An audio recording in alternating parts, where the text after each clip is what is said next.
All right, good morning, everyone. Sorry for the delay. Appreciate you being here and on time. Sorry we're a couple of minutes late. Today is the 13th of January, 2014, our first meeting of the new year, 2014. At this time, if you'll stand with me, we'll have our prayer and then our Pledge of Allegiance. Dear Heavenly Father, we praise you, Lord, for today. It's the day that you've created. It's a beautiful day, Lord, and we're grateful for this time to have a meeting and to conduct business on behalf of Titus County and our citizens. We're grateful for this community, Lord, and the way that we work together. We just pray for continued strengthening of our economy, that those that are unemployed could get back to work. We just pray for this meeting today as we discuss important items, Lord, and that we would constantly be mindful of appropriate use of taxpayer money so that we can do the best job we can. We just turn this meeting over to you now and ask that it all be for your glory. In Christ's name, amen. Amen. I pledge allegiance to the flag of the United States of America and to the republic for which it stands, one nation under God, indivisible, with liberty and justice for all. Thank you.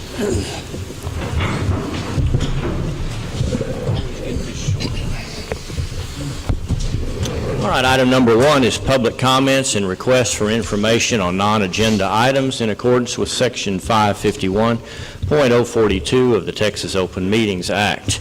I will recognize those that have signed a form here. Mr. David Horton. David?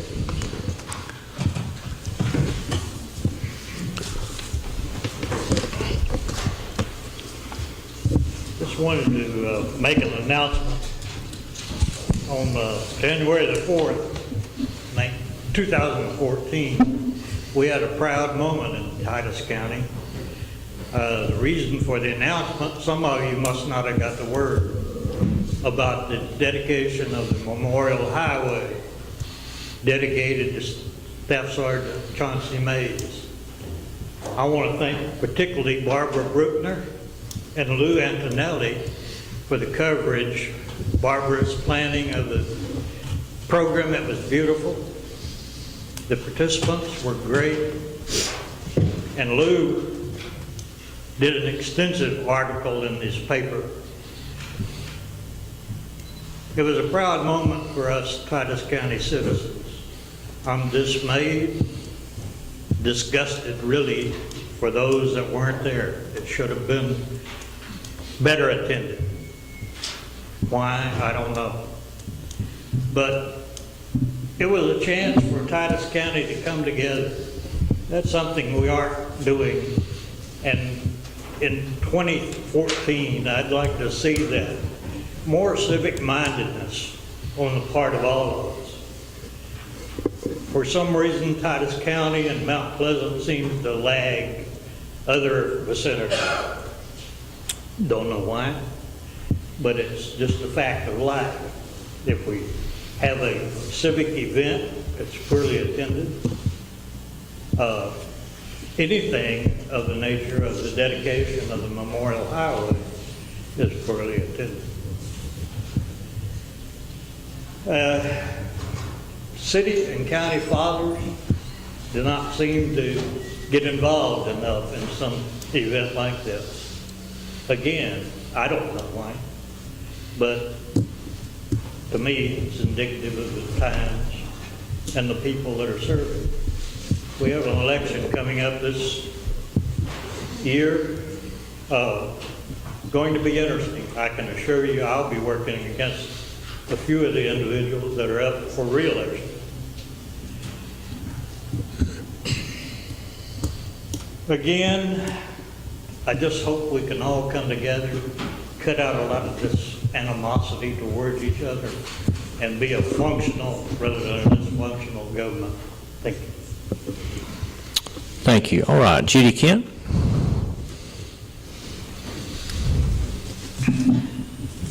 Every day I hear people complain about what's happening to our country and what's going on in Washington. Well, let me tell you, those very same things are going on right here in the Titus County Courthouse.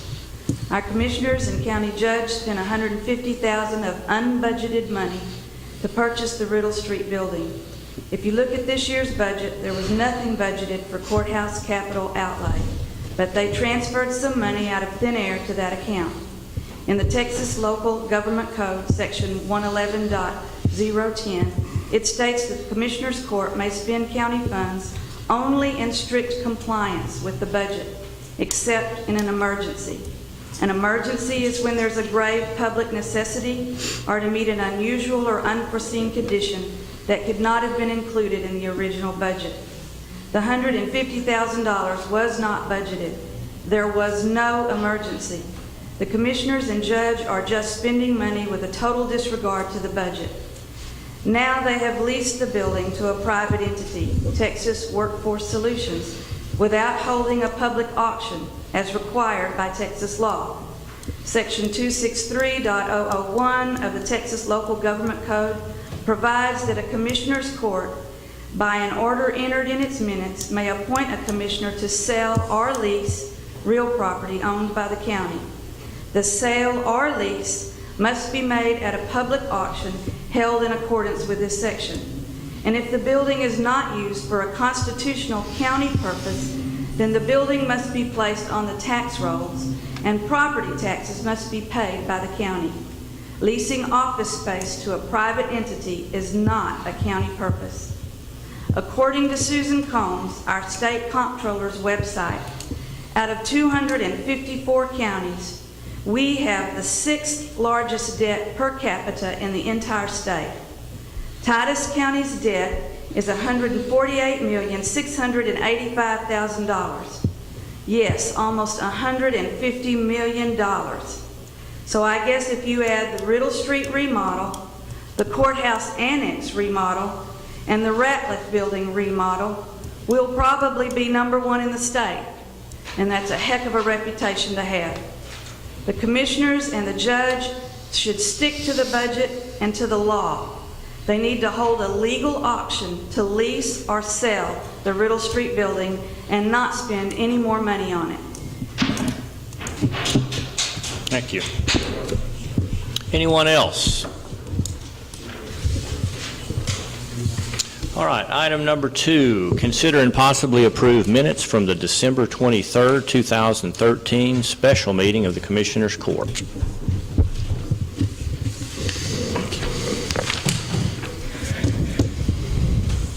I have read those and believe that they are just right.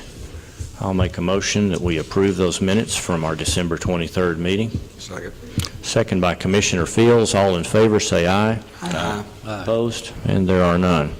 All right, item number 3, status report on Titus County pass-through projects.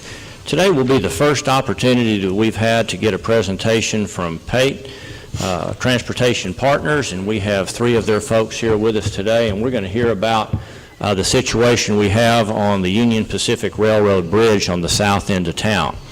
This will be the first time that the commissioners have received a formal, complete, extensive report about this. So due to that fact, I'm going to ask that this time be allocated to the commissioners for us to listen carefully and to try to absorb all this. This is a fairly technical subject. At this time, I'm not going, since there is not an action item here, I am not going to be asking for public comment on this one. I will be glad to discuss this with any of you later, accept your questions in written form. I'll be glad to visit with you over the phone, in person, and I will get you ultimately an answer to your question. But allow us at this time to have all of this time for ourselves, and in the interest of time, we'll reserve your questions and comments for later. Yes, sir. You're not going to let us ask questions even though we're submitted? That's on this particular item, that's correct. It is not an action item. Okay, Mr. Heidecker, go ahead, please. This is Mark Heidecker from PATE Transportation. Judge, Commissioners, good morning. We're here today to talk about the UPRR Bridge on the US 271 Titus County pass-through project. As you're all aware, we have been discussing and working options over the last several months of a bridge design fix over the UPRR. The purpose of this memorandum is to discuss the completion of the US 271 project currently impacted by the elevation issues with the bridge spanning US 271 and the Union Pacific Railroad. PTP Transportation has been working with the design engineer, who is LJA Engineering, and their subconsultant, the bridge engineer, Aguirre and Fields, as well as the contractor, Williams Brothers, Construction, and Textile. Now, over the past few months, we've been working to resolve the issues to move the project to completion as expeditiously as possible. Backing up where we started before the pass-through project became reality, the UPRR bridge needed to have a permit from the railroad. In order for the new roadway to cross aerially, we would have to work out an agreement with UPRR. After submitting plans and the required documentation, a permit was executed on November the 10th, 2009. A condition of the aerial crossing at the time was required that the bridge structure must meet a desired clearance of 23 feet 6 inches above the top of rail. Survey of the existing ground was completed prior to 2008. In January and February of 2011, PTP had Kilgore and Associates reshoot critical points along US 271 project, including the UPRR right-of-way. And this information was provided to the design engineer for them to incorporate into the plans. This information was gathered to allow the design and the bridge engineer to design a bridge which would meet the permit conditions, which is 23 feet 6 inches above the top of rail. At some point after the US 271 project was awarded in October of 2011, UPRR performed the maintenance on the section of track through Mount Pleasant. The track was reworked, ballast was added, and the railroad ties were replaced. Nothing in the railroad permit required UPRR to notify the county, PTP, the engineers, or the construction company, Williams Brothers. It is not known how much ballast was added during the rework, nor did the UPRR record the change in the elevation of the top of rail by survey, because that is not the practice of the railroad. It is clear now that the top of rail changed significantly, affecting the height of the bridge. From the start of construction in January of 2012, PTP asked the contractor to confirm all bridge clearances. On October 26, 2012, PTP received an email from the contractor surveyor stating, and I quote, "I have already checked all bridges and the clearances and are good on all of them."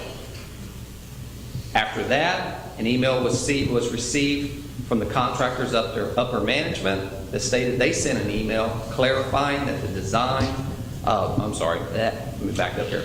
After that email was received, the contractor's upper management sent a follow-up email clarifying the surveyor's statement. He stated, "We will provide you the elevations of existing facilities and the designer can figure out the clearance. Once the bridges are built, we will figure out actual clearances before ordering the signs." This information was never received.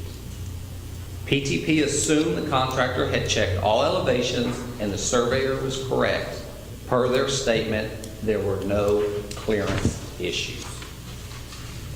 During placement of the steel beams across the existing US 271 and the UPRR track, it became clear that an elevation clearance issue existed.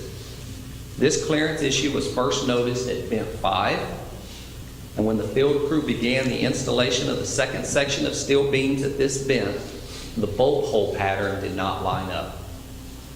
Although the contractor was able to ultimately line up the bolt holes, PTP requested the contractor stop work until the cause of this issue could be identified.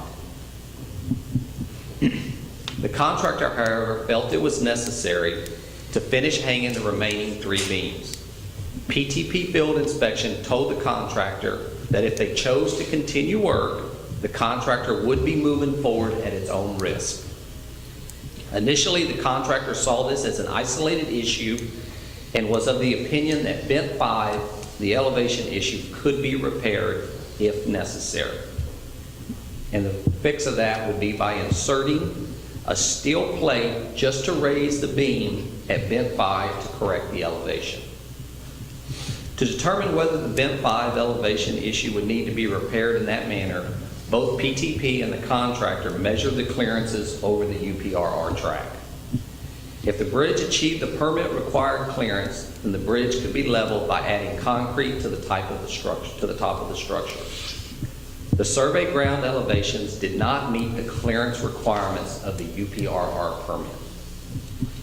PTP instructed the contractor to cease work on the bridge and initiated the construction issues with UPRR at that time. PTP began working with the contractor, the design engineer, and the bridge engineer to define a procedure for the bridge that both UPRR and TxDOT would approve. The resolution of the issue became apparent during the month of October. PTP project management met with the contractor, the design engineer, the bridge engineer to advance and finalize the decision of which corrective measures should be utilized to repair the bridge. To this point, several alternatives had been discussed, with the contractor favoring one method and the engineers favoring another. The meeting ended with PTP directing the engineers to finalize a repair procedure plans based on raising the bridge. On October 11th, PTP met with the contractor once again to discuss raising and jacking alternative to secure concurrence that this repair procedure could be supported by the contractor. On October 17th, PTP submitted repair procedure plans to TxDOT for approval. On October 24th, PTP received TxDOT approval, and the contractor was notified to begin pricing the repair. On November 25th, PTP received an estimate of pricing from the contractor of approximately $1.8 million. After review of all documentation submitted, PTP requested a meeting with the contractor to discuss the pricing as well as the method of construction and the schedule. The meeting was held on December 3rd. Among issues discussed was how the contractor would participate in the cost of the repair. The contractor agreed to not include any markup, profit, and not to seek any additional overhead as a result of a delay in the project. This would result in a lowering of the cost of the repair. On December 6th and 9th, PTP met with the design engineer and the bridge engineer to discuss the contractor's estimate and examine ways to redesign key elements to reduce costs and shorten the time period of the schedule. PTP also discussed the potential of Titus County filing an error and emissions claim against the engineer's insurance to recover some of the cost of this repair due to the fact UPRR caused a change in field conditions by raising the elevation of its track bed. The elevation issue at Vent 5 was due to a design error. The engineers commenced redesign and certification of a key element which reduced the schedule dramatically. Moving forward, PTP believes the most cost-effective and expeditious course of action moving forward is to authorize the contractor to complete all repair on a force account type work. A force account allows for the payment of extra directed work based on the actual cost of labor, equipment, and materials furnished with markups for project overhead and profit. Change orders, which are typically issued when a change is required on a project, are used when written orders can be issued to the contractor detailing specific changes to each specific work. Item quantities or any other modification to the contract as well. A force account is often used for work where the scope cannot be completely defined, or in this case, where the scope can be defined, but the level effort of required work is difficult to define and may be less or more than anticipated once field work begins. If this work is progressed under a negotiated change order, the contractor would be paid the full amount of the change order and no savings would accrue to the benefit of the county. If the work is progressed under a force account and the contractor finds that the work does not take as much time or material as estimated by the change order, then the county will realize all benefits of that savings.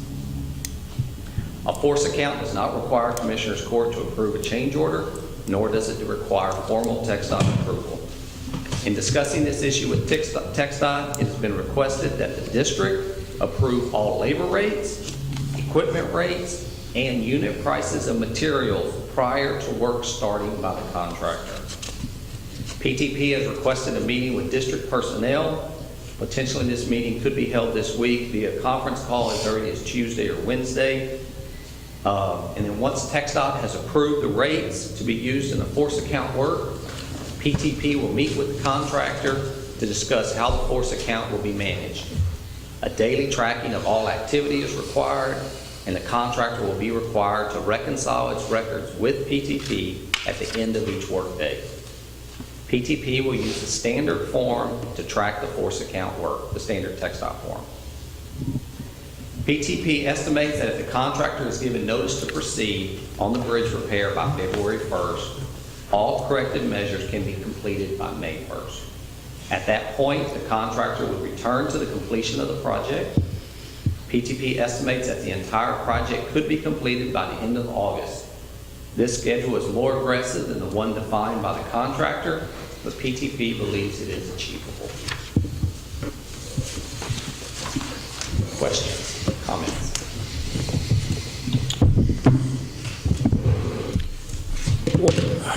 How much distance are we off in order to meet their minimum requirement above the rail?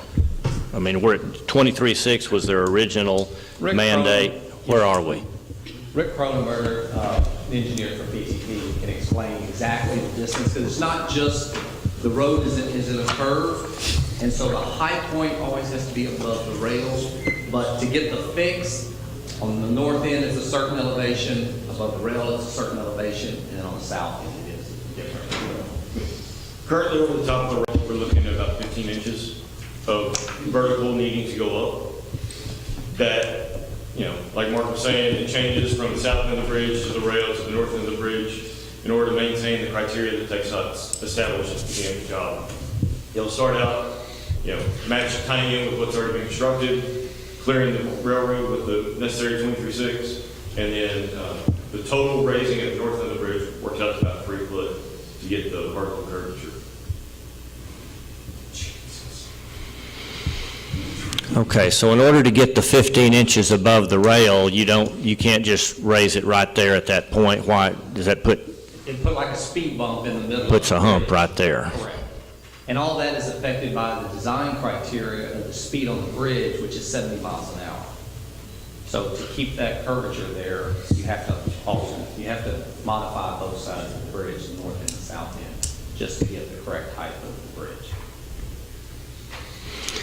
Well, just in layman's terms, what is this, once you turn them loose to start work, what are we going to see happening there?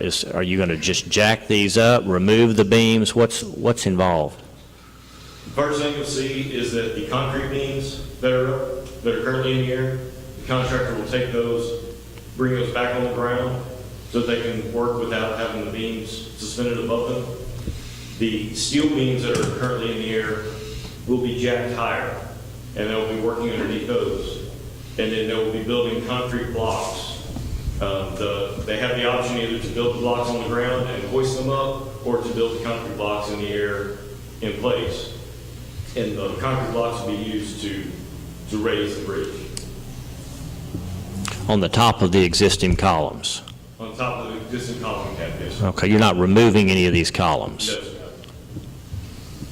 Okay. That was options we looked at, several options. We looked at notching beams, we looked at taking columns down, we looked at raising columns. All those analyses were performed in conjunction with TxDOT to find the fix that the contractor felt they could put their name behind and build, as well as TxDOT would accept once the project is completed.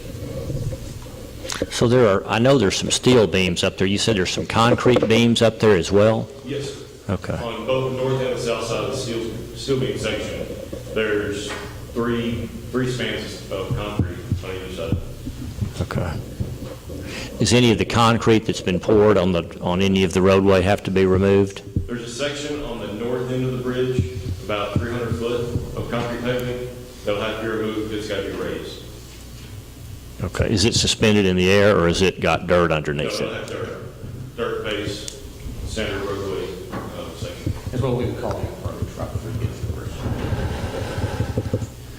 Well, obviously, that 1.8 million is a staggering figure. What's involved in this work? I mean, where does all that cost come from? Is it materials, labor, equipment to do it? I mean, what makes up that size of a figure? It's a combination of all the above. A lot of it is labor, rentals of equipment. You will see two larger cranes that you've ever seen out here on the project to raise the beams and remove them from the structure. Materials, the majority part is the labor of Williams Brothers and having bridge crews in here to do. I mean, it's not a simple task of raising a bridge. Has been done many times. This is not the first time this has happened. It won't be the last time.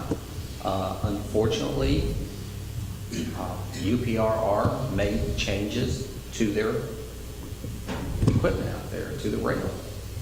UPRR has the right to do that, unfortunately.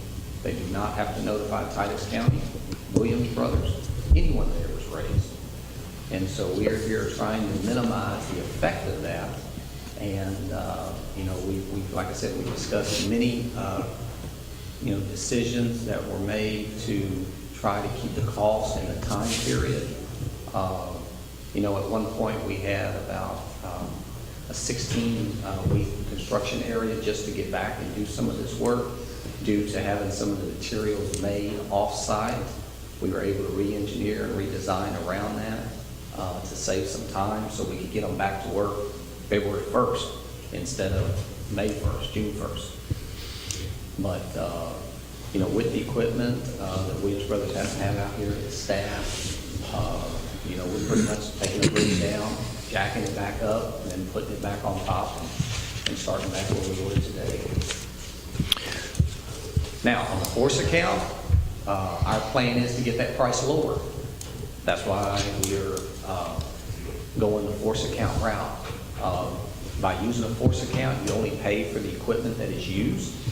The equipment sitting out there, if it's not being used, if there's not a man working it, we're not paying while that stuff is out there. That's why on a change order, there's some risk involved. That's why the number gets more. Force account is more detailed, takes a lot more staff hours to keep track of it on a daily basis. Every day they will be doing time reports, time sheets, equipment sheets. We'll have to keep track. Someone will have to be out there every day saying, yes, that equipment was used for 2 hours versus 3 hours versus 8 or 10 hours. 4 men were on the project or 10 men were on the project. These are their hourly rates. Every single day that will have to be negotiated and fixed to where at the end of the month we have a pay estimate that we can all agree upon and we're not fighting 30 days later to finalize that. We've talked to TxDOT about it. We've discussed this with them.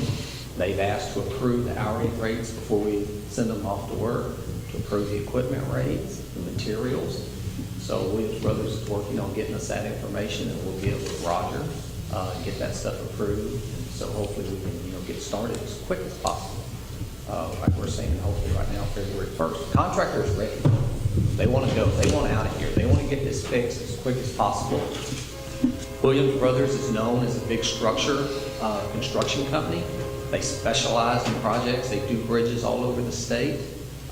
They know how to get the bridge up there and get the right elevation, and that's what they're going to work to do. It's going to take some time, but the quicker we can get them out there, the better off we can go to get this fixed. There is an option, I guess. You know, we don't have to fix the bridge, but then we jeopardize all our funding that TxDOT's going to repay the county. So, to me, that's not an option. We need to go raise the bridge up. We got to get to the end of this. We got to get the project complete so Titus County can start getting their reimbursement money. And that's hundreds of millions of dollars.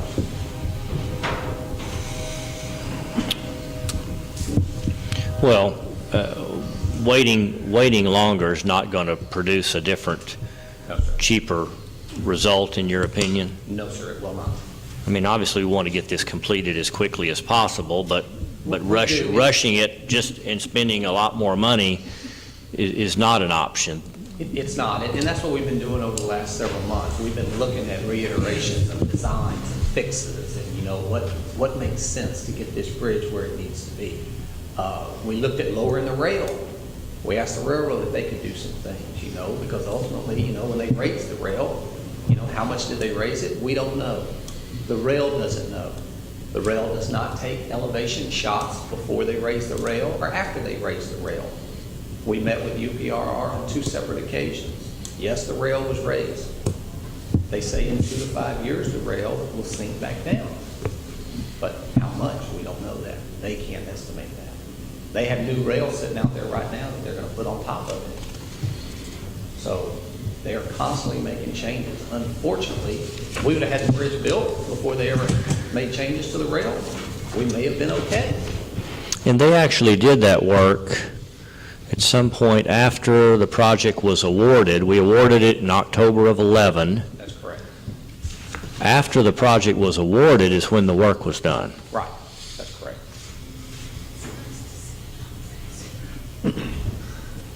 And nobody realized that work was going on. I don't guess we were working at that point. And that's what the project Closely is enough to so know. long. They weren't starting right there at the UPRR bridge. At the beginning, we were just bringing in equipment. They were setting up field office. Everybody was getting their insurance in place, so forth. So it wasn't that we were under full-blown construction and there were folks just on every inch of the ground out there when UPRR was doing this. And it's not like they sat out there for weeks on end just raising that little spot. I mean, they run through there pretty quick, replace the rail, raise the bed up, replace the railroad ties, so forth. So, But the bottom line is nobody on our team knew that they were doing that work. no. And they're not obligated to tell us that they're doing that For work. the permit, they can make any changes to that bridge that they see fit until we have the bridge constructed, and then we have it noted that it's 23/6, 24. Then they go out, put a stake out there, measure where the top of their rail is, and then going forward, then yes, then they don't raise it above that certain elevation. But until all that happens, they have the right to go out and make any modification or additions or changes to their rail. So you've been given a fixed price of $1.8 million. That's correct. But your intention is to say, no, we don't want to go with your fixed price, we'd rather pay you for actual? For actuals. We have met with Williams Brothers on several occasions, Jenny, myself, with Rick, with the engineers, without the engineers. We know we can get the number down because they have fluff in it. They have some risk in there, and that's what they tell us. It's there. They have already stated they'll take their profit out, they'll take their overhead out. Is it already out of that 1.8? Some of that is out of it, yes. Some of that is out of the 1.8, some of it is not. They've also told about the equipment rental. They've worked out some favorable conditions with the rentals of the large cranes to where they're sitting there idle, that they don't have to pay for them, but some of that money is in the 1.8, so we would have to pay for that. They would rather not do it on a force account if they had their way. Because if we pay them $1.8 million and they do it for 1.2, there's $600,000 just for them. So, paying on actuals, paying for what equipment's out there, what staff is out there, we know we can get the number in less than the 1.8. Do we know exactly? No. Could it be 1.5? Maybe. Could it be 1.4? Could it be 2.2?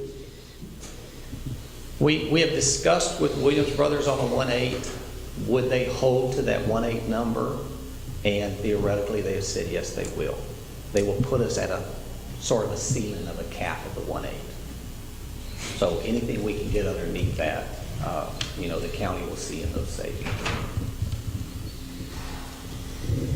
So it's somewhat of a risk. You say they charge a high price of 1.8 because they are taking on some risk. Most definitely. Now we're going to take on some risk if you go to a force account. Except our discussions with them were, will you do a force account, but will you cap it at a 1.8? And Williams Brothers has said, yes, they will, because they know the number's less than 1.8. But if we're going to execute a change order, and we're going to bring that through court and run it through TxDOT, their change order is $1.8 million. And that's why we're saying that's not the avenue for Titus County. Okay. If all goes well, the entire project could be completed by the end of August. Our original projected date was where, first of May? Was middle of April, so we're looking at, 3.5 months, give or take, worst case on a 4-month basis of delay, which they have, Williams Brothers said they would not charge us overhead fees for that 4-month delay period. So that's another big number. In other words, the penalty involved due to the delay, they would not charge us. Right, due to the delay, and that could be anywhere from, $3,000, $4,000, $5,000, $6,000 a day. So yes, large number.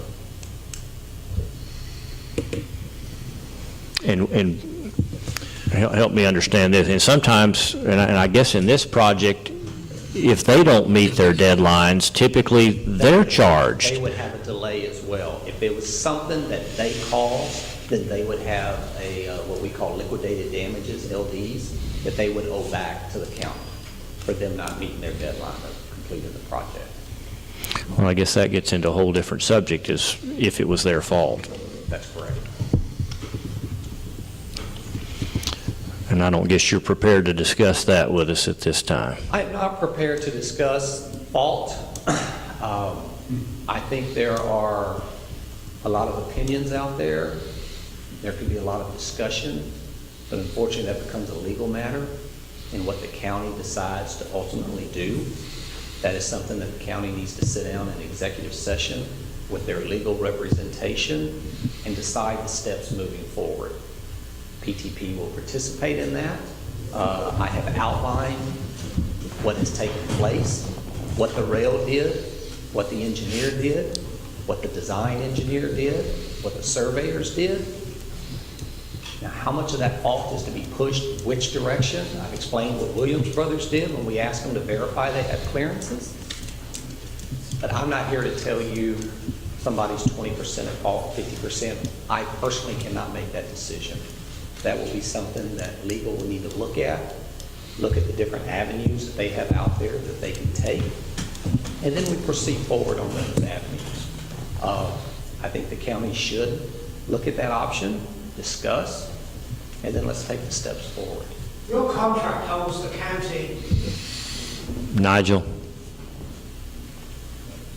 So with the county looking at those options and what steps need to be taken moving forward, Brian, you need to get some impartial advice, not from this guy.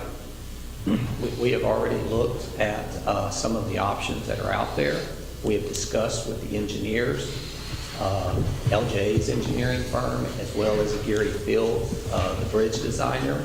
They have put their insurance on notice of a possible claim on the errors and omissions.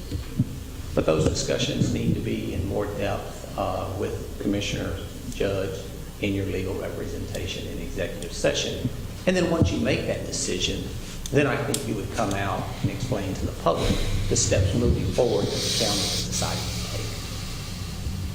Well, we can't afford to take on a $1.8 million mistake, but yes, you're right, and we will have to decide how we're going to pursue and who we will pursue. But as far as I'm concerned, my top priority right now is getting this back on track and completing this project so that we don't jeopardize our reimbursement from the state.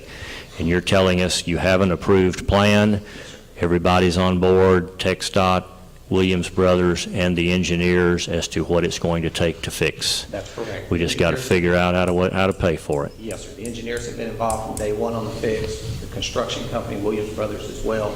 We've sent everything to TxDOT for final approval. They have approved. The only thing we are missing is the hourly rates, the equipment rental, and the materials that TxDOT would like to approve the pricing on, and we will try to get that wrapped up either Tuesday or Wednesday of this week, and then issue a notice to proceed for Williams Brothers to begin. Okay. Is the project held up because all we're waiting on now is those few items plus who's going to pay for it?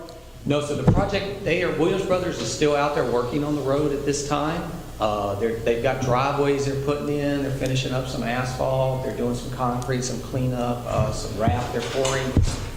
The bridge is the most critical part, but as soon as we can release them, after we get TxDOT to approve the hourly rates, the equipment, and the materials, they can get started right back on the bridge. Wait a minute. Well, Yes, sir. wait a minute. That's my question is, they won't do the bridge until we approve payment of it?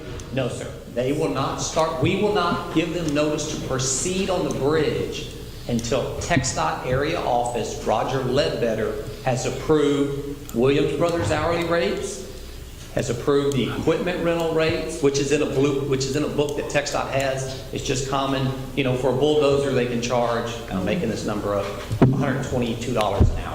Okay. So those rates, not that the court has to approve it, TxDOT has to approve it, like in a change order type situation. Okay, let's say that all gets approved. Yes, sir. Now, my question is, then what happens? Is it held up until the county agrees to pay this money, or how? Where is it going to stop? The county right now, we have to pay this money to get the project completed. We have to pay the 1.8 million to get it We completed? have to pay monthly invoices from the contractor that we're going to approve on a daily basis as we move forward in construction of the fix of the bridge. Now, if that totals 1.8 or 1.2 or 1.5 and so forth. That answered my question. Yes, sir. Well, and along with what Commissioner Riddle is saying,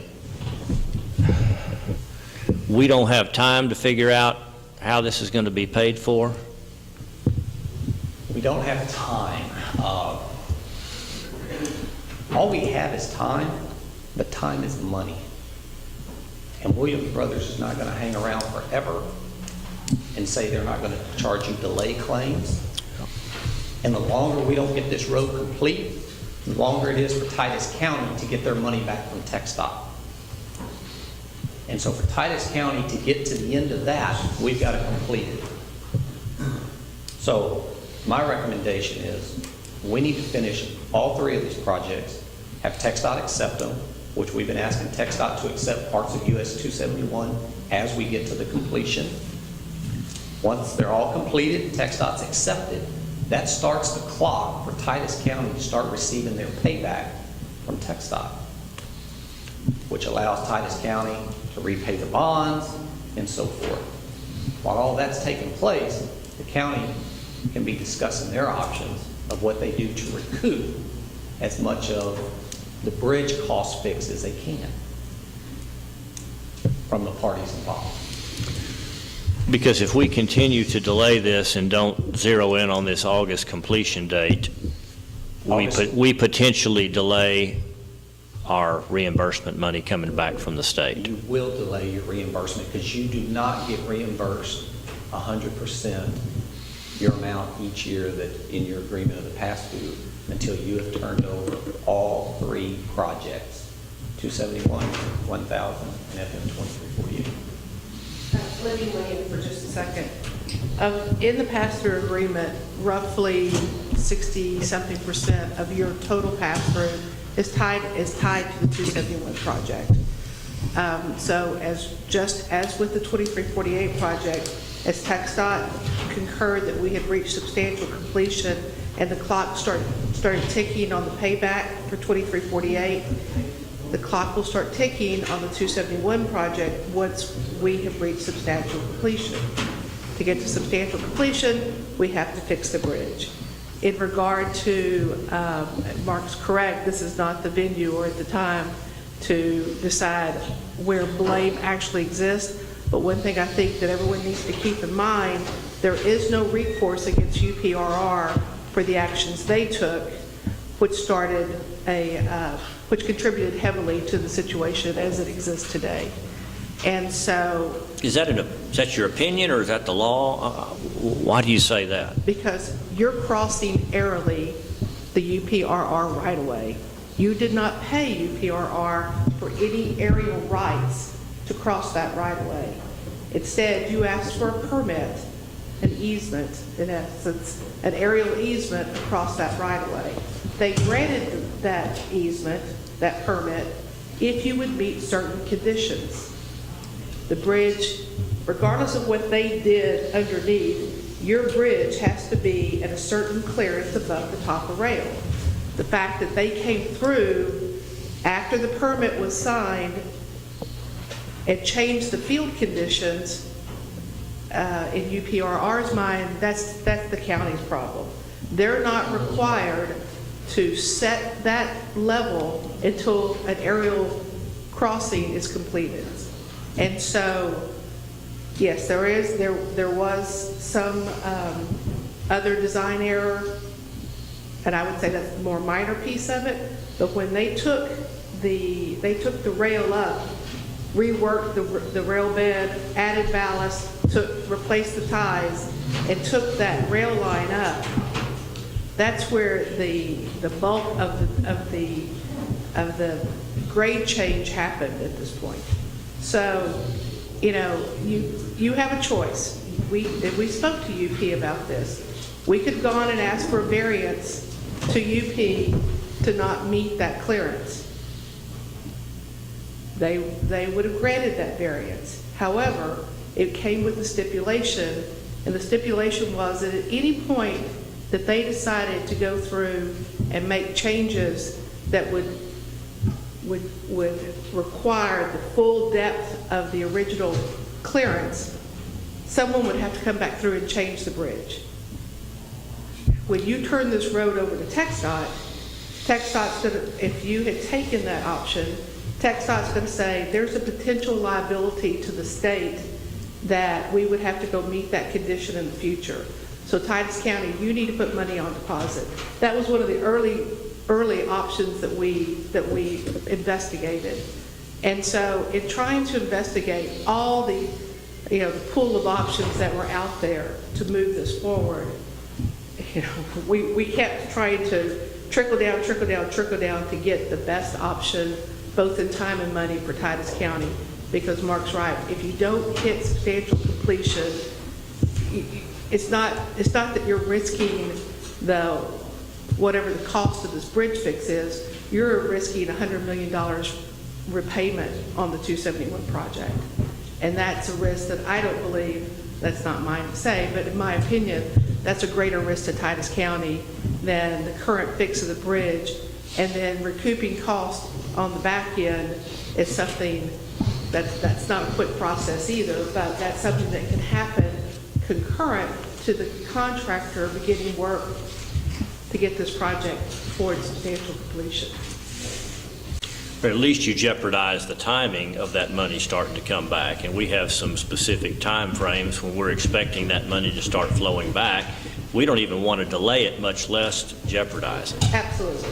I mean, it's you have to hit substantial completion, and you have to hit substantial completion on a project that TxDOT will accept for that money to come back. So you don't want to jeopardize either one of those. The timing is tied to substantial completion, and finishing the bridge under the constraints that TxDOT said at the beginning determines whether you would get your full amount. And choosing or following the path that we've laid out, that should be achievable, because you're building a bridge that meets the UPRR permit requirements, that meets the TxDOT design requirements, and is a safe facility for the traveling public.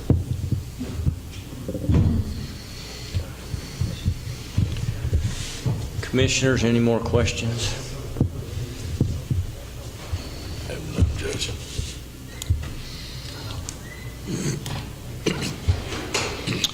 Well,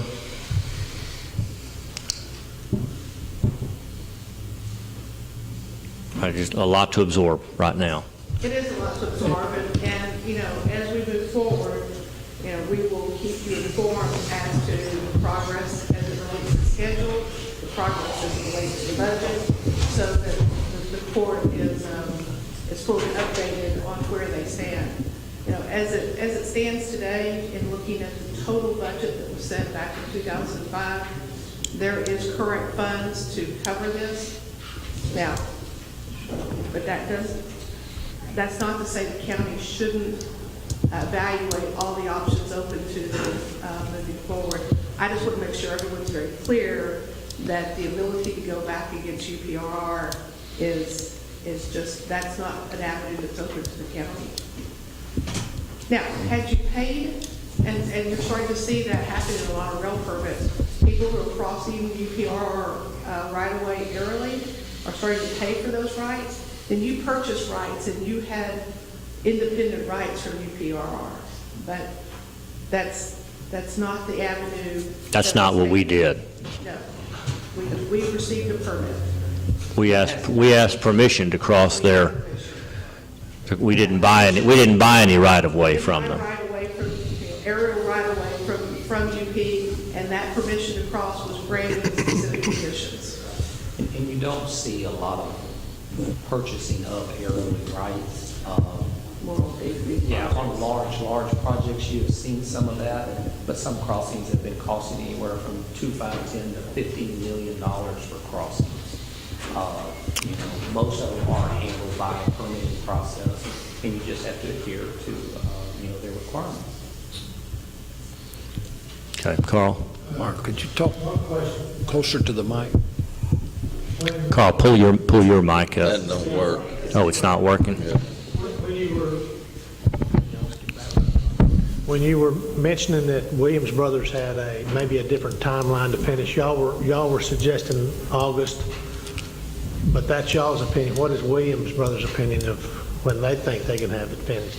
Well, currently, right now, Williams Brothers is still basing their time frame off of the old design fix that had us re-engineering and designing steel plates to raise, which was a 16-week delay before they could even start. Okay. So, that's when I say their time frame was way out. Williams Brothers is not changing any of their information off of the $1.8 million number and the schedule they gave us. Because Even though things have happened Right. to modify those conditions, Yes. the redesign of the plates, Right. Williams Brothers saying they were taking out markup and that sort of Right. thing. Right. And so there will be a different cost basis moving forward And schedule. and schedule basis moving forward. But at this point, because we've not told them whether we're going the change order route or the force account route, we discussed both of them with them. At this point, they're sticking with the documentation they've submitted. And that's why we believe, once we hit the field, there will be efficiencies because the engineers have come up with several time-saving steps that will be implemented that will bring about efficiencies to the schedule and potentially to the cost. The cost is how long do you have that manpower sitting out there working, because I don't remember the percentages, but a large percentage, well over 60% of the cost of this thing sat in the labor cost. Well, the reason that's important is because it's 6 months after completion Absolutely. for payments The to. quicker we hit substantial completion and get Right. TxDOT to sign off on it, the quicker the clock starts ticking. I mean, if we can get TxDOT to approve the hourly rates, the equipment and materials Wednesday, we can raise Williams Brothers on Thursday, Monday, as soon as we can. That's all we're waiting on from TxDOT right now is the rates. What's projected completion on FM 4000? November, November? yes, sir. So we don't want to be delayed any past that, so that the whole project is at least finishing up together, if not 271 finishing earlier than that. That would be practical. Yes. Now, one thing that's to the benefit, we have already petitioned, and I believe you've seen the letter, Judge, that we petitioned TxDOT to go ahead and allow the opening of the section from 49 to I-30 and accept that into their system for maintenance. So in essence, that's a major portion of the project that TxDOT will have already accepted. So now we're just getting them to accept the section from 49 to From 49 to I-30. current 271. Okay.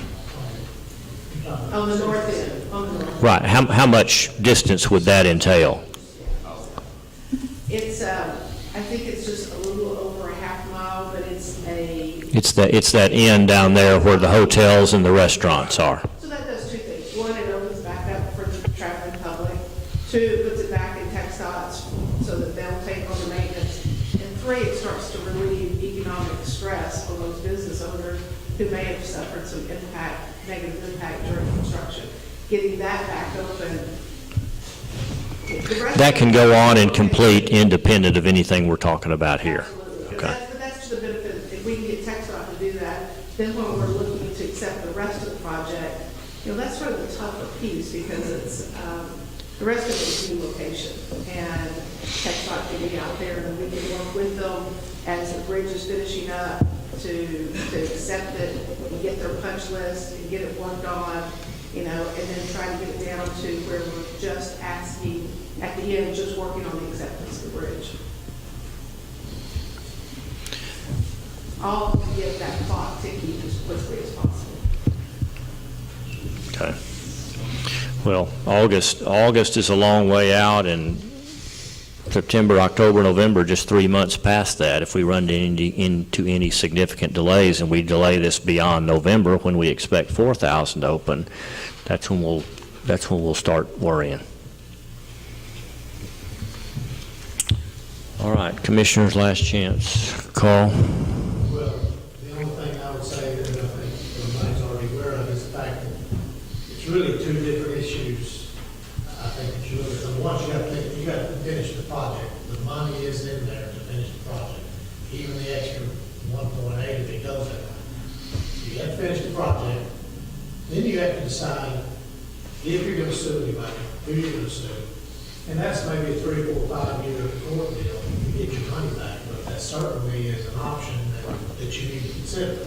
But they're two different deals. You've got to finish the project. Right. The money is there to finish the project. Right. How much do we still have in contingency? Actually, there's a little more than that because there are a couple of line items that where we're finishing out and we've not moved that money to contingency.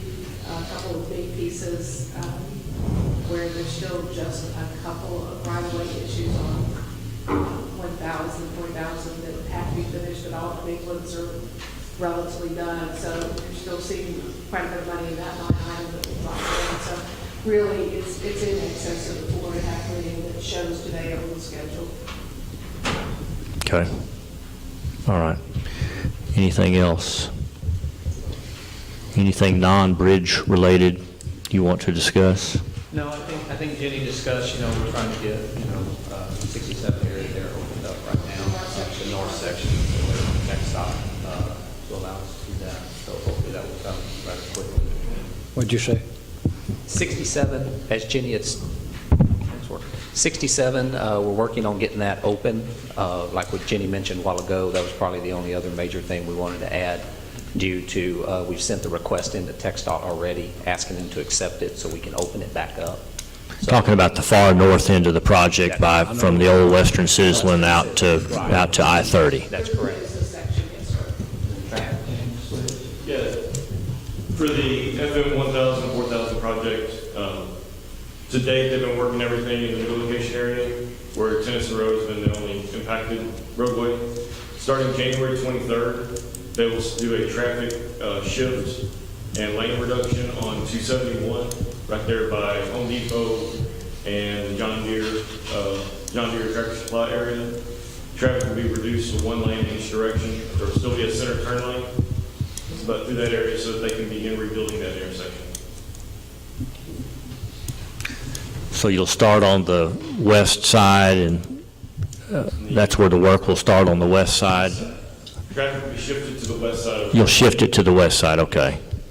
Yes, so you can tie everything from on the east side of the roadway with the intersection in. Okay. All right, January 23rd. And that, how long should we expect that to be? That's going to be the beginning of a 3-phase operation that will take it probably into the summer. Traffic at first will be shifted to the west side. They'll build the eastern portion. Second phase, traffic will be split to where you'll have the southbound lane all the way on the west edge, the northbound lane all the way on the east edge, so that they can do the center reconstruction. And then the third phase will be all the traffic will be on the east side, and the west side can be reconstructed. So it's a three-phase operation. That intersection does get concrete paving. The storm sewer is already in, all the underground is in, and so it's a matter of just rebuilding getting the dirt in there and getting the paving on top. So we'll have some inconveniences down there at that point from now into the 23rd of January till the 1st of the summer, midsummer. Yeah, I'd say midsummer on that one. Also, to still come is the rebuild of 2348 and 1735 for that project. Those will be phased reconstructions as well. But those take us through the summer. So I do not have a start date on those. Okay. All right. Anything else? All right. Thank you. We'll be in touch, and I am sure that I'll have some questions from some of my constituents, and I trust that you'll help me get some answers for them, one way or another. All right. All right, item number 4, report from Steve Austin. Steve, did Steve slip in there, Steve? Steve had an interesting story that I wanted you to hear. Very neat story, just that Steve was able to participate in and did some great investigative work, but he had the pleasure of really helping out one of our residents. Thank you, Your Honor. The judge invited me to bring this information to the Commissioner's Court. It's one of the unusual aspects of my job, and it's been probably one of the most rewarding. Lady, right before the New Year's holidays, a lady came to my office and requested some assistance in trying to locate the burial site of her deceased World War II husband. Was a pilot in World War II, was killed in action, and she had lost track of whether or not the crash site had been found and whether or not the body had been recovered. Name is Miss Sisk, local resident here in Mount Pleasant. Over the Christmas holidays, she had received an iPad from her grandson, and at her request, he had looked online and actually found in Find a Grave type link a headstone with her husband's name along with 2 other names, which confused her even more because she didn't realize if that was an actual burial site or if it was just a memorial site for part of the crew. I told her that I would try to see what I could find out, and as I got to looking, the information became more and more prevalent. And this is something that she hadn't been able to do in the past. Well, over the course of the next few days, and over the New Year's Day holiday, with the benefit of a computer and doing some online research, we did locate information about Miss Sisk's husband, First Lieutenant Kenneth Gordon Bowdish. Was in the U.S. Army Air Corps World War II, was a navigator bombardier. Originally from Washington State, they met in San Antonio, were married in Florida, actually Tampa, Florida, where he was going to school in the Army and doing some training. When he was assigned to his actual duty assignment, he was an enlisted U.S. Army Air Corpsman. He was discharged at the convenience of the government, and because of his college, was immediately recommissioned as an officer and became part of a flight crew. The crew was flew a B-26 Marauder. That's a double-engine light bomber, medium bomber, and in mid-February of 1945 mission is beyond their 45th mission, and they had performed it without complaint. Continuing as they flew missions, the Army kept raising the amount of missions that you had to fly in order to rotate home. Well, they had already surpassed their 45th mission, but continued to fly. And on this mission over Erkland, Germany, they were shot down. 8 members of the crew aboard the Gladys aircraft. In getting some of the information from other sources, found tail number, aircraft identification, missing air crew report, and actually contacted the burial site or the cemetery where the headstone had been located, and contact with that director of the cemetery netted us additional information that in fact the Army had left there when the Army turned the cemetery over to the VA. And with that information, we did find that the crew had been located, the crash site had been located, and the crew had been recovered. The burial took place actually September the 20th in 1950. Miss Sisk was not notified of this. She had remarried in 1948 and had moved back to Texas. The military and the government lost track of her, even though she was receiving a monthly check as a result of the insurance carried by Lieutenant Bowdish. For some reason, they couldn't coordinate the fact that she was receiving money at certain addresses, but still couldn't manage to get her notified of the actual repatriation of her husband's remains. Come to find out that in Fort McPherson, Nebraska, is where commingled remains. The VA has a policy: if they can't distinguish or separate commingled remains, then they try to bury them throughout the central part of the United States, making it easy as they can on families to travel to see a site. Now, this particular commingled burial site is in Nebraska, which is closer than it would be in Texas to his home where his family would be. I located this information and contacted Miss Sisk and made an appointment to come out to her house and see her, because I didn't want her to receive this information without somebody being there with her, even though it had been 69 years since the original loss. In my research, I stumbled across something that really surprised and shocked me, and that was an iconic photograph. I saw this photograph when I was in high school, and never thought that it would have any impact on my life, but it's a small world. And you may have seen this before. We'll make it available. But there's a photograph of an aircraft being shot down in flames. It was actually the B-26 Marauder that her husband was in. I asked her if she was okay with me presenting her with this information, and explained I didn't want her to be alone when she found it. Because if she had an iPad, she was going to look. This is not something that you want to just pop up on. But to make a long story short, we did locate Lieutenant Bowdish and his crew. The information from the cemetery director at Fort McPherson itemized where the different bodies are located. There's 3 in France. There's the 3 crewmen. Along the 2 additional crewmen, along with Lieutenant Bowdish, are in Fort McPherson, Nebraska. The other one was recovered, but they don't know where the remains were buried of the 8 crew members. That's something that they gave up looking on back in 1945 when the original crash site was found. Again, did report to Ms. Sisk that we do in fact welcome home the crew of the Gladys.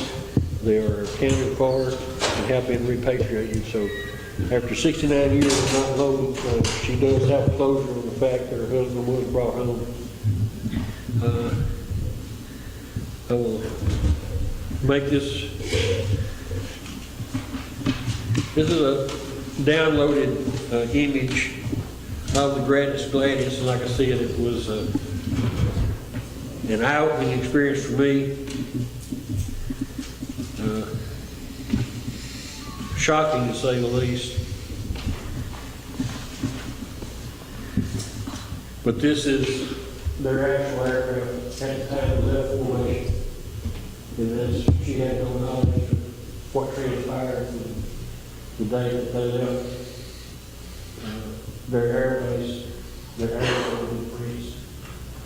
And I'm going to everybody pass through. But like I said, that's been one of the things, the highlights of the job that I get to do is not only do I process paperwork and claims for veterans, but there are times when things like this really make for what the meaning of life is. about. I appreciate you allowing me the opportunity to be a veteran service officer. Thank you, Your Honor. Steve, thank you for doing that. Thanks for doing that extra work and for presenting that to her in a delicate way. I'm sure she's grateful for your efforts, and so are we. Item number 5, consider and possibly approve a nomination for the board member vacancy at the Titus County Appraisal District. I know we've heard this discussion before, but let me tell you what's happened. Those that were elected, we have one individual, Randy Beckett, who was actually serving as the president. Although he did not submit his lack of desire to renew his position there, he did decide that he did not want to continue and fulfill that role, even though he was voted in. So Geraldine Hull with the Appraisal District has explained this process to me. The ultimate decision will be left up to the board, but they are just coming to all taxing entities and asking if we have any input in the matter. Now, one possibility would be that you allow them, that you suggest to them, rather. Again, we're not telling them what to do, we're suggesting to them, or we're giving our input. You could say that allow that position to go to the next highest vote getter. In that case, that was, if you'll recall the name, David Grider. David Grider is a resident of in the Rivercrest area. He was the next highest vote getter.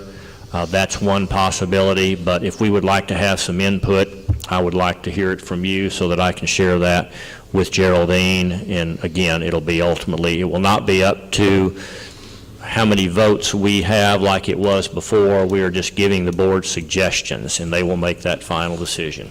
So do we have anything that we would like to share with Geraldine and the board of directors there as far as our opinion on this matter of who to Well, I recommend that, I make a motion, we make our votes go to Al Burkhalter, who I recommended to begin with. Okay, I have a motion on the floor by Commissioner Riddle.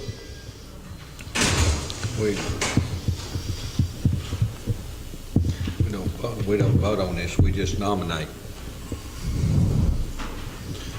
No, we can vote on a nomination if you would like. I'm not saying that, I'm saying that we're not voting with numbers, we're voting for a nominee. That's correct. We're voting to give a suggestion as to who this board would like to have nominated. And so I have a motion from Commissioner Riddle, and he previously had submitted the name of Mr. Burkhalter. So that is the motion on the floor.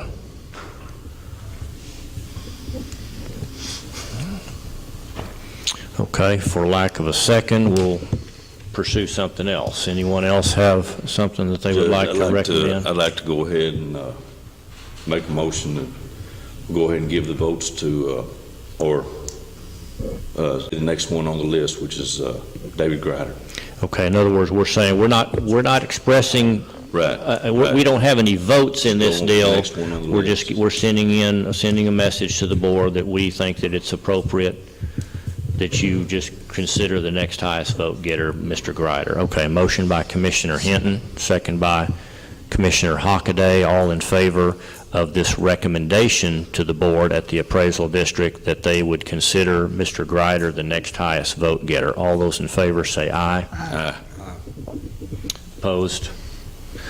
All right, I will convey that to her, that we would like them to consider our opinion on that matter. Item number 6, consider and possibly approve travel and seminars. First one is from Constable Cleve Johnson. He would like to attend a conference called Civil Process, location, the Texas Justice Court Training Center. Cleve, where is that? In Austin, okay. This is mandatory training, and it's mandatory because it enables you to meet your hours, or you have to specifically attend this course. Big Code said constable has to have 20 hours of civil process every 2 years to be able to serve civil process. And your 2 years is approaching, all right. The dates of the training will be the 23rd, 24th, 25th, 26th of February. Same as those travel dates, a $100 registration, 4 days worth of per diem at $40 for a total of $160. Total cost of the hotel motel, $178.50. And we've got through 554 claimed miles to travel down there.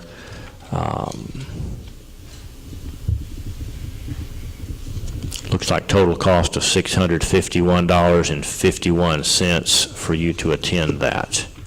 That is the first one. The second one is... The other thing, I don't know but he has training money. He's requested to pay this out of the training money he has available. Okay, this is training money you've told me about before, so you can tap into that state-provided training money to pay for this, every bit of it? Yes. Okay. Okay, thank you. I'm glad you reminded me of that. Second request looks like goes right along with this. Lisa Toland is your volunteer constable, deputy constable, and you're requesting that she be allowed to attend the same conference, the same time down there with the same total cost of $651.51. There's three nights of hotel involved in this, is that right? Okay. The next item is a couple of commissioner requests. I have Commissioner Fields and Commissioner Hinton requesting to be able to attend next month's V.G. Young Institute for County Commissioners Courts. That'll be in College Station.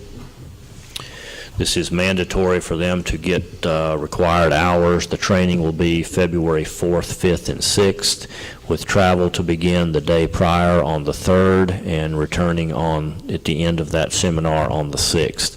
$195 cost of registration. Total cost of meals in Commissioner Fields' case, $135. Total cost of hotel, $263.37, approximately 450 miles, for a total expenditure of $843.37. Commissioner Hinton, very similar situation here, a slight difference in the hotel. Miles appear to be right at the same amount. Total cost of training involved here, $833. Next item is Clerk Diane Norris has already previously requested to attend this seminar, the V.G. Young Institute of County Government, and this was county clerk training. We had previously approved her registration and those training dates of January 13th through the 16th, so that's where she is.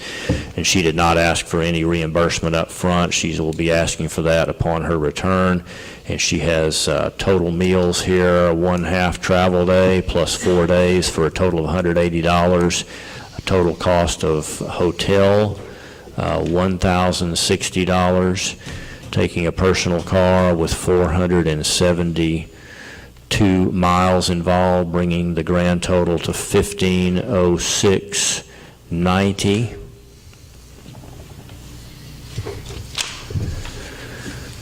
And again, let's see, and the last one here would be to send, this is Sheriff Ingram requesting to send Teresia Knox, a corrections officer, to basic county corrections course in Texarkana.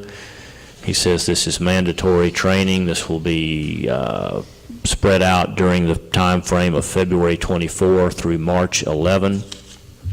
Cost of registration and testing fee, $210. Total cost of meals, $240, which is $20 a day times 12 dates. There will be no hotel involved, be taking a county car, paying for fuel for that car. Total anticipated cost of that would be $450. So once again, to review, I have Constable Cleve Johnson and his deputy, Lisa Toland, Mike Fields, and Commissioner Hinton for Judge and Commissioners Conference in College Station, Diane Norris also in College Station, And then lastly, the sheriff's corrections officer to go to Texarkana for training. Ms. Lisa Tolan, is that the same thing? Those other constables that you have, that all the volunteers that deliver these subpoenas and so forth around town, is she different from them? Why is she going to this training other than all of those guys? She's never, Jewel is funky as ours. She's new and she has not completed the civil process school yet. All of those guys have? All those guys that deliver subpoenas and drive those constable cars around are... Well, the only other one that works for you is Jewel, is that right? Yes, sir. Okay. Say again? Jewel, what's Jewel's last name? Lee. Jewel Lee is his other deputy constable. It's Cleve and it's 2 deputy constables. One's going to the school, the other one apparently has met his hours and does not need to attend. Right. Okay. As of now, those are- So this is going to be the other deputy, he's going to have 2 of them, and this is one of them? Yes. Those other volunteers are not deputy constables, they're just volunteers. Well, they're not his. You have Chris Durant, the other constable, who also has deputy constables that are volunteers. But Lisa is a volunteer. Yes, sir. That's the reason we have constable cars for the volunteers, and then we have to pay car allowance to Clevey and Durant. Is that the program? I guess from what I can understand. As I recall, Cleve Johnson has his own vehicle that he has paid mileage on. He doesn't have, correct me if I'm wrong, does not have a county-owned vehicle. Yes, sir. Okay. Those 2 cars over there that say constable, what are they used for? Would you like to address that? That's what Jewel and them, when they go out and help me on warrants and civil papers. Okay. Thank you. All right, gentlemen, any questions or comments about these? I'll entertain a motion if and when you're ready. So move. Motion by Commissioner Hinton, Second. second by Commissioner Fields to approve travel and training requests. All in favor, say aye. Aye. Opposed? All right.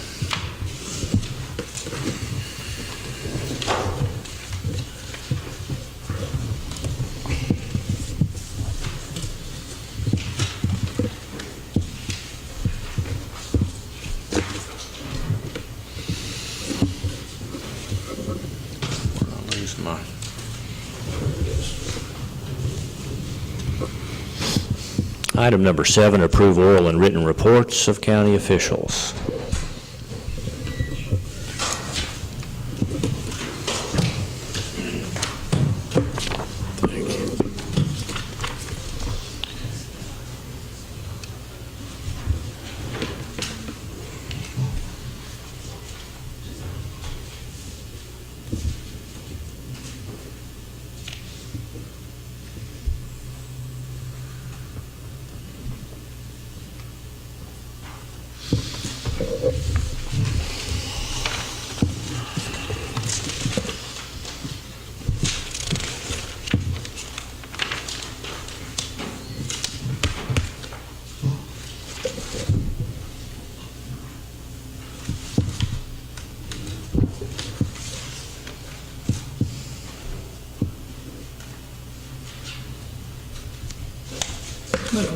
Motion to approve written reports. Motion by Commissioner Hockaday for approval, second by Commissioner Hinton. All in favor of approving these reports, say aye. Aye.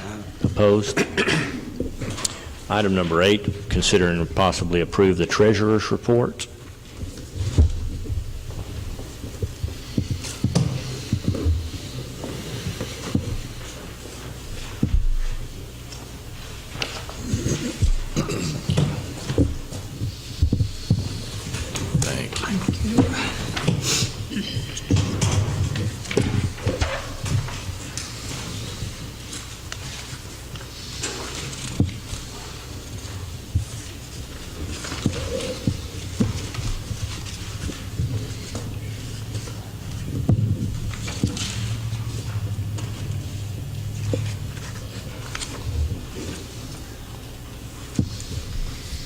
Make a motion to approve treasurer's report. Motion by Commissioner Hinton, and second by Commissioner Fields. All in favor, say aye. Aye. Opposed? Thank you.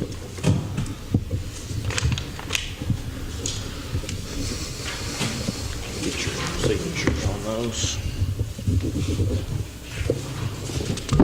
Item number 9, approved budget amendments. Judge, this is on last year's, just house cleaning before the end of the year. This is number 42 through number 45. 42 is into the general fund, I think. That's cleaning up a few line items in there. When you say cleaning up, just a general description of what these are. What we do is, we obviously have the monies either in contingency money or in the reserve fund of the fund balance, so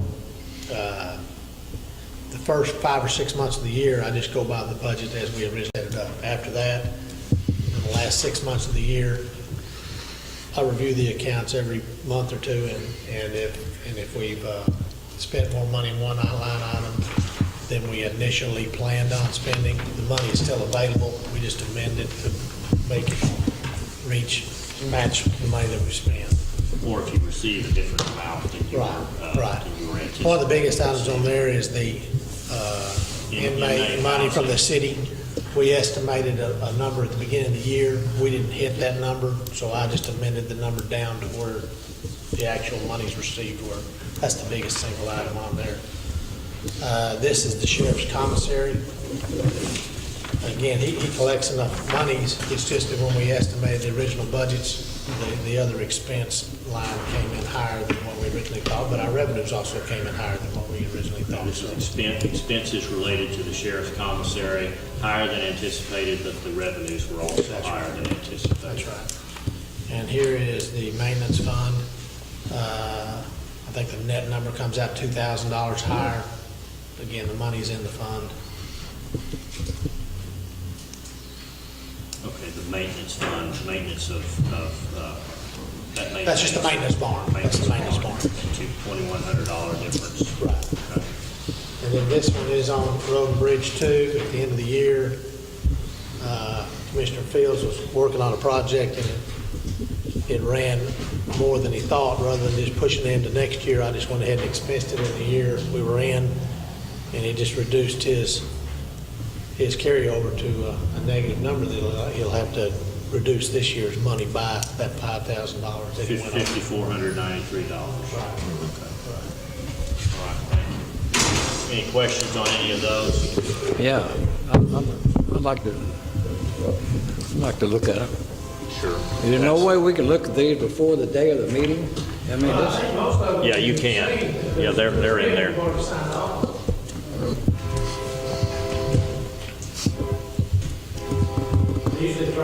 you go ahead, you can go ahead, I don't. Okay. But I'd like to know what they are. Okay. You had four total changes there. Motion by Commissioner Hockaday. Second by Commissioner Hinton. All in favor of approving these budget amendments, say aye. Aye. Opposed? Item number 10, sign pay orders and approve payments. Make a motion to pay our bills. Motion by Commissioner Hockaday and a second by Commissioner Hinton to pay our bills. All in favor, say aye. Aye. Item number 11, closing comments by judge and commissioners, if any. I'll start with Commissioner Hockaday. I don't have anything. Commissioner Hinton. I have nothing, Judge. Thank you. Okay, I want to thank Pate for coming up again today and giving us that presentation, although it was a bit bitter. We appreciate the fact that you have given us this information. I made a special move today and minimized public comment, but again, I know I've got some folks here that are going to have some questions, are going to have some comments, and I'm going to give them all the time that they need with me, and I will trust that one way or another we will get these questions answered for me, okay?